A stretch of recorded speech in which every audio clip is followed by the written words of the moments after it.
Bismillahirrahmanirrahim. Assalamualaikum warahmatullahi wabarakatuh. Saya perwakilan dari kelompok 8 yang akan membahas tentang permasalahan ijaroh, sewa menyewa, dan suku. Nah, kita kelompok 8 terdiri dari tiga anggota, yaitu Yuli Rusdiana, saya sendiri Nurul Izzah Safitri, dan saudari Nizar. Baik, ijaroh. Ijaroh adalah suatu jenis perikatan atau perjanjian yang bertujuan mengambil manfaat suatu benda yang diterima dari orang lain dengan jalan membayar upah atau biaya sewa tanpa disertai dengan perpindahan hak milik sesuai dengan perjanjian dan kerelaan kedua belah pihak dengan rukun dan syarat yang telah ditentukan. Selanjutnya ada rukun ijaroh. Rukun ijaroh ada akid, yaitu orang yang berakad. Kedua ada sigot akad, dan ketiga ujroh itu upah, dan keempat ada terdapat objek yang akan disewakan berupa manfaat barang atau jasa. Baik, selanjutnya ada dasar hukum ijaroh, yang itu terdapat di Quran surah At-Tolak, yang artinya maka berikanlah kepada mereka upahnya dan musyarakahkanlah di antara kamu dengan baik. Ada juga di kaidah fikih, pada dasarnya segala bentuk muamalat itu boleh dilakukan kecuali ada dalil yang mengharamkannya. Syarat ijaroh pertama, tidak ada keterpaksaan kedua belah pihak. Yang kedua, wujud objek sesuai realita. Yang ketiga, kegunaan objek bersifat mubah. Dan yang terakhir, upah yang diberikan itu sesuai yang dapat memberikan keuntungan. Baik, selanjutnya ada jenis ijaroh. Yang pertama ada IMBT, yaitu suatu perjanjian atau maat pemindahan hak milik atas suatu benda yang disewakan pada suatu waktu tertentu. Yang kedua ada ijaroh tuma al-bai, yaitu penyewa akan menyewa sebuah barang dan bertujuan untuk membeli barang tersebut. Yang ketiga ada ijaroh mausuf al-lima, yaitu menerangkan perihal keuntungan dan jasa yang disewakan tetapi tidak dapat properti yang menghasilkan manfaat. Yang keempat ada ijarah manfaat, yaitu objek sewa berupa aset tidak bergerak seperti pakaian. Yang kelima ada ijarah pekerjaan, yaitu penyewa objek pada bentuk pekerjaan atau jasa. Yang keenam ada ijarah asli, yaitu melakukan transaksi sewa menyewa. Melakukan transaksi sewa menyewakan terhadap objek sewa tanpa adanya perpindahan hak kepemilikan atas aset atau barang tersebut. Yang terakhir ada ijaroh lanjut, itu kegiatan lebih lanjut perihal menyewakan aset atau barang. Baik, saya akan melanjutkan presentasi dari kelompok kami, yaitu berikutnya tentang suku, yang mana suku menurut Accounting and Audition Organization for Islamic Finance Institution, suku adalah sertifikat dengan nilai yang sama yang mewakili bagian kepemilikan yang sepenuhnya terhadap aset dan tangible, manfaat dan jasa, kepemilikan aset atas suatu proyek atau kepemilikan dalam aktivitas investasi khusus. Kalau menurut fatwa Dewan Syariah Nasional tahun 2004, obligasi syariah dalam suatu surat berharga berjangka panjang berdasarkan prinsip syariahnya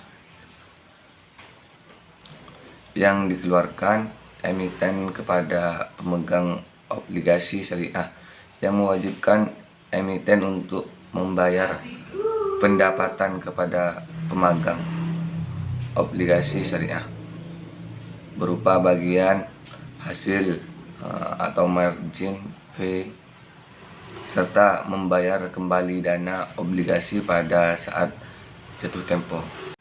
Yaitu di sini ada dasar-dasar hukumnya, yaitu Fatwa SDN MUI nomor 137 garing DSN strip MUI AX 2020, Undang-Undang nomor 19 tahun 2008 tentang surat berharga syariah negara, atau SBSN atau suku negara. Kaidah fikihnya, pada dasarnya segala bentuk muamalat itu boleh dilakukan kecuali ada dalil yang mengharamkannya. Baik, lanjut kepada karakteristik ya. Kalau yang di kelompok kami ini ada 4, yaitu yang pertama prinsip syariah, yang kedua penerbitan melalui SPV, yang ketiga beneficial title, yang keempat jenis pendapatan. Yang mana kalau pada prinsip syariahnya ini terbebas dari unsur riba, gharar, dan maisir. Terus penerbitan melalui SPV ini memerlukan underlying aset. Beneficial title, bukti kepemilikan suatu aset berwujud atau hak manfaat. Jenis pendapatan ya ini berupa kupon, margin bagi hasil sesuai akad yang digunakan. Baik,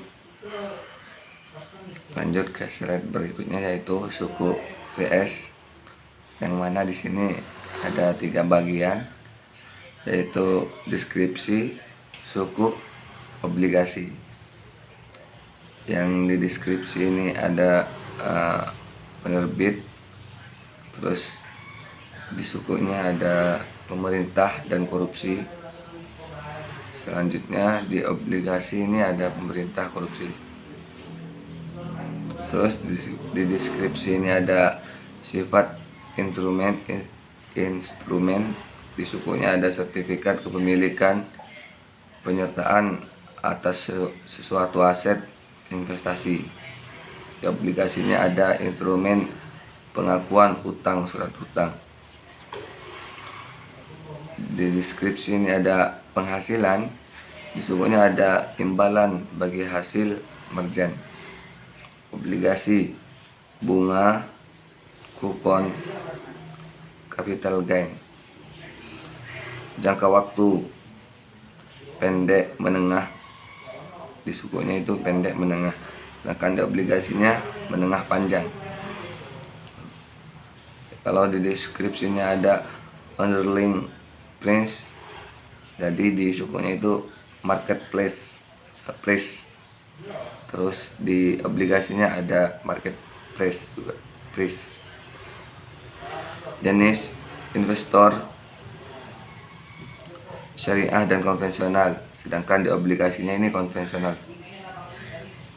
Pihak yang terkait obligor, SPV, investor, terus di obligasi ini ada obligor, issuer, investor.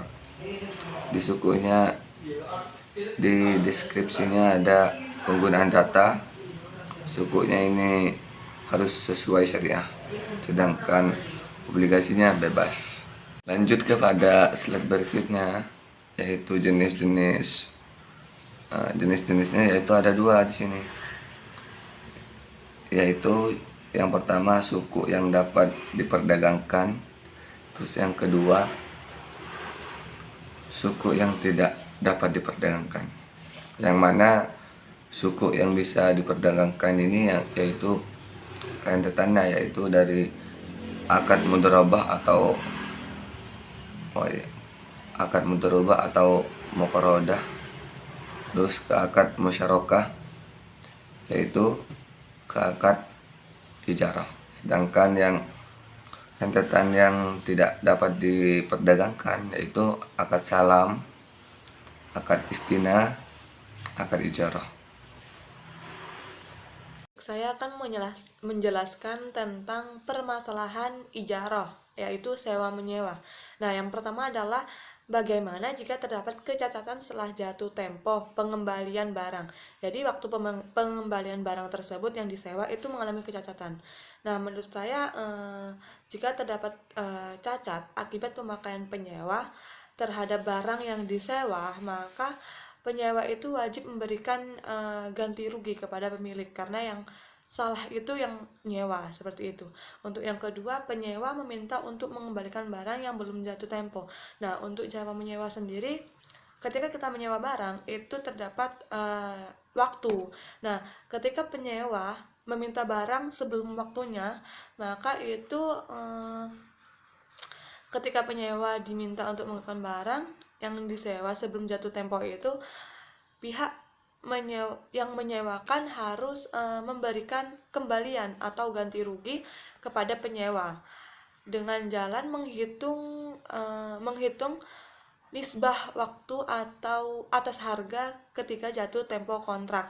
Maka contohnya seperti ini, jika ada penyewa itu sebelum jatuh tempo yang telah ditentukan itu barangnya atau seumpama motor, nah motornya itu diminta, maka orang yang menyewakan tadi itu harus membayar ganti rugi kepada yang menyewa karena kegunaan barang itu belum sampai jatuh tempo tetapi dia udah memintanya. Nah, untuk yang ketiga ini yaitu ketika menyewa motor terjadi kerusakan karena ditabrak orang.